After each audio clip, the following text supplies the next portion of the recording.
You're listening to Puma Podcast.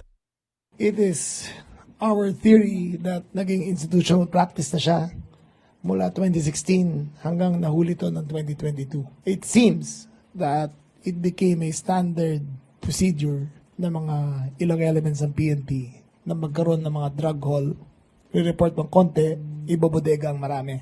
And what we have done now for the first time is to show conclusively that a criminal enterprise involving the selling, the arrest, the storage, the intent to distribute, and the intent to cover up, all in one day nangyari. So it shows a grand conspiracy of a criminal enterprise. Whistleblowers have been saying it for years, and now finally, top law enforcement officials are saying it too. A reward system for anti-drug operations is incentivizing cops to commit crime. The final straw was a mishandled case involving billions of pesos worth of shabu. It exposed a pattern of systemic corruption within the Philippine National Police and implicated its highest-ranking officers. In this episode, we walk you through the case and how it lines up with allegations made by whistleblowers about the drug war and the corruption of its implementers. I'm Bella Perez Rubio, Puma Podcast, and you're listening to Teka Teka.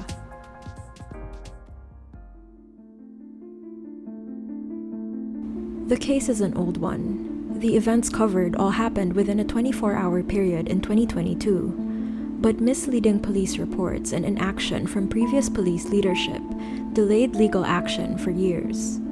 But on January 13, 2025, Justice Secretary Jesus Crispin Remulla, his brother Interior Secretary John Vic Remulla, and other law enforcement officials held a press briefing to announce the indictment of dozens of police officers. Ricardo Bernabe III, Vice Chairman of the National Police Commission, outlined the series of events.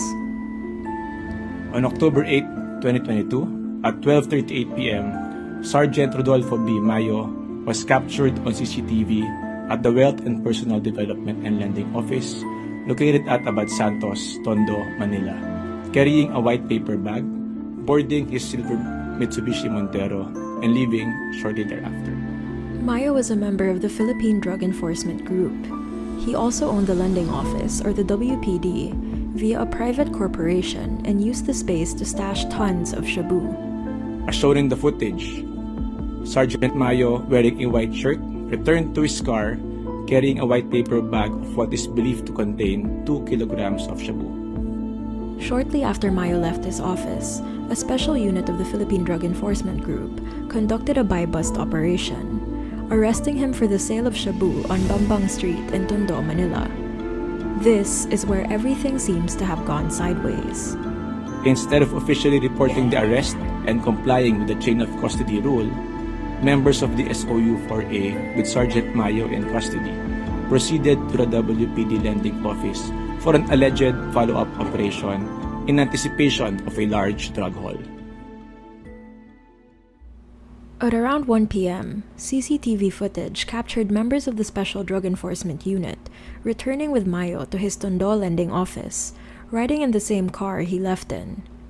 There's also hours of footage of cops taking the drugs stashed in Mayo's office and loading them into his Montero and their other vehicles.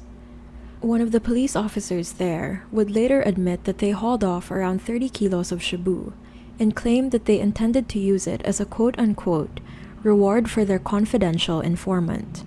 A patently illegal act and a blatant violation of the Comprehensive Drugs Act of 2002, among other laws.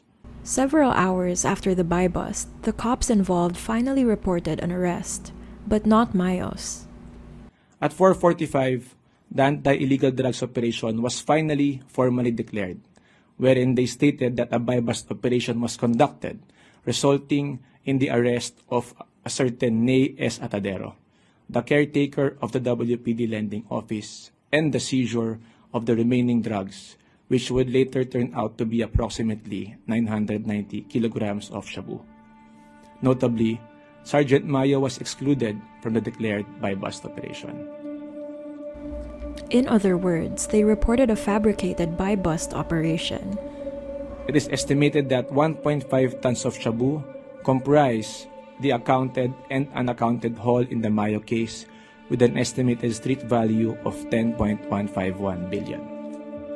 The first part of the cover-up therefore pertains to the decision to exclude Sergeant Mayo from the report and inventory of the anti-illegal drugs operation at the WPD Lending Office and instead implicate his employee, Nay Atadero.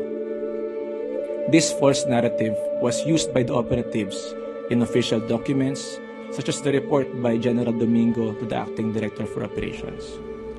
A second cover-up and what top officials are saying about the case now, right after a quick break.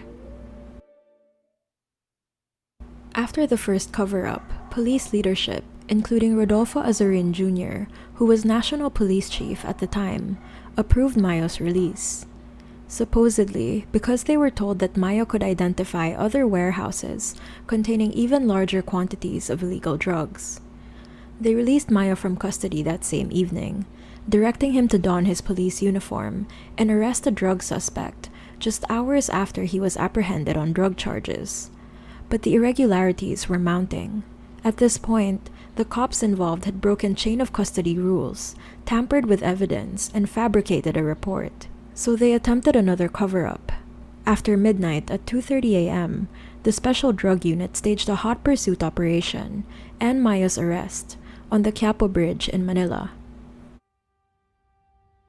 As resolved by the NAPOLCOM NBank, 21 respondents were dismissed from the service, 16 respondents were demoted in rank, 4 respondents were suspended for 6 months, and 12 respondents' cases were dismissed. With respect to the 3 respondents who are presidential appointees, our recommendation for dismissal from the service shall be subject to the confirmation by the Office of the President. Nearly everyone implicated in this case remained in active service until just recently. Again, I must reiterate, there seems to be grand conspiracy to conceal a criminal enterprise. Tignan nyo yung kaso, from Sergeant to Chief PNP, kasama lahat sa kwento. That's Interior Secretary Remulla. Leadership now believes operations like this one to be standard practice, dating as far back as 2016, when President Duterte took office and launched a violent anti-drug campaign. It is our theory, but not proven, na dahil sa reward system instituted by the PNP when 2016, ang drug haul ay hindi nire-report at tuwing may para dahil may reward, kukuha sila ng tingi, ilalagay doon, may reward, may accomplishment. So doon nagkaroon ng bodega, kuha, arrest, reward, promotion. Parang gano'n na naging sistema. This lines up with what whistleblowers, including former high-ranking officials, have said for years. Retired Police Colonel Rino Garma, last October 2024, told a mega panel of lawmakers that Duterte implemented this reward system in Davao City and replicated it nationwide. Listen to her recount a meeting she had with Duterte in Davao City a month after his inauguration. During our meeting, he requested that I will locate a PNP officer or operative who is a member of the Iglesia ni Cristo, indicating that he needed someone capable of implementing the war on drugs on a national level, replicating the Davao model. The Davao model involves 3 levels of payment of reward. First is the reward if the suspect is killed. Second, if is the funding of planned operations. And the third is the refund of operational expenses. And here's retired Police Lieutenant Colonel Jovi Espinido, once a favorite of Duterte's and one of the most fervent implementers of the crusade against drugs, speaking to the same House Quad Committee. From my experience, I can say that the PNP is the biggest crime group in this country. When he faced the Senate in October 2024, former President Duterte initially denied implementing a reward system. Bakit ako magbayad sa kanila? Trabaho mo nila yan. Kung may pera, bulsa ko na lang. If there is a fund for that, why would I give it to them? Trabaho nila yan eh. But he confirmed giving rewards to police implementing the war on drugs in a Quadcom hearing a few weeks later. Reward. Correct. Very correct. Talagang totoo. At minsan, bigyan ko pa dagdag. As a result of the Mayo case, Interior Secretary Remulla confirmed that an investigation of the entire PNP will be conducted alongside the ongoing review of the drug war. Magandang umaga po sa ating lahat. Andito po tayo para ilahad ang mga sumusunod. Una, ang laban kontra droga noon pa man ay mandato na ng PNP. Ngunit ang mandato nito ay imposibleng makasituparan kung ang ilang nanunumpa sa katungkulan ang siya mismong kasama sa problema. Ito ay bunga ng mga iligal na kalakaran katulad ng EJK. Ang mga naatasan na lubaban kontra droga ang siya mismong gumagawa ng paraan para kumita at makinabang mula dito. Na siya nagdudulot ng lalong paglaganap ng iligal na droga. And that was today's episode of Teka Teka. I'm Bella Perez Rubio. If you'd like to hear more of our drug war coverage, listen to our previous episodes covering whistleblower testimonies. We'll leave those links for you in the show notes. This episode was edited by Anthony Tobias and produced by Jill Caro. Thanks for listening.